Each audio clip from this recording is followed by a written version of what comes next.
Former Defense Department staff have been investigated after allegedly quitting for lucrative government contracting jobs they created for themselves.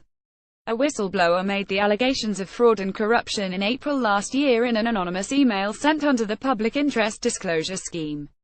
It was alleged that Defense Department staffers colluded with contracting companies to design handsomely paid jobs with requirements tailored to their own qualifications and experience. They then quit their roles within the public service to take up the contracting jobs. A Defense Department spokesman said the allegations triggered an internal investigation that identified breaches of government procurement policy. An initial assessment of the matter determined that there was insufficient evidence to substantiate the allegations relating to fraudulent and corrupt conduct, the spokesman said. The internal audit activity did find instances of non-compliance with procurement policy requirements, a lack of transparency in decision-making and poor records management. It is understood the investigation also found instances where contracts had been awarded despite flimsy justifications that they met the value for money test. The defense spokesman said the allegations had not been referred to any external agency for further investigation. While it was determined there was no evidence to support the allegations of fraudulent and corrupt conduct, there were sufficient concerns held to justify an internal audit to determine whether the procurement activities had followed procurement rules and policy.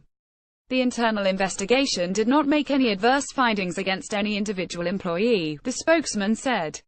However, none of the individuals specifically named by the whistleblower were currently employed on defense contracts. There was also insufficient evidence regarding fraudulent and corrupt conduct on behalf of the contracting companies in question, although one company was no longer engaged on defense contracts. Defense takes all allegations of fraud, corruption and collusion seriously, a spokesman said.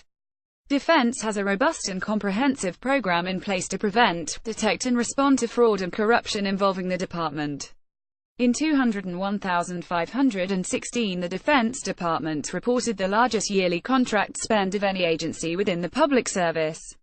The department dialed up a bill of $30.5 billion on contracts, amounting to 54% of total government contractor spending. The department has been taking steps to avoid conflicts of interest that might arise when a public servant moves into the private sector. Acting First Assistant Secretary Tom Clark said mismanaging any potential conflicts could erode trust in the defense force.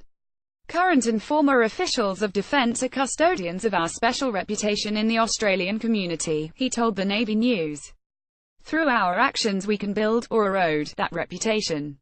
When it comes to post-separation employment, we must act and be seen to act with the highest standards of probity.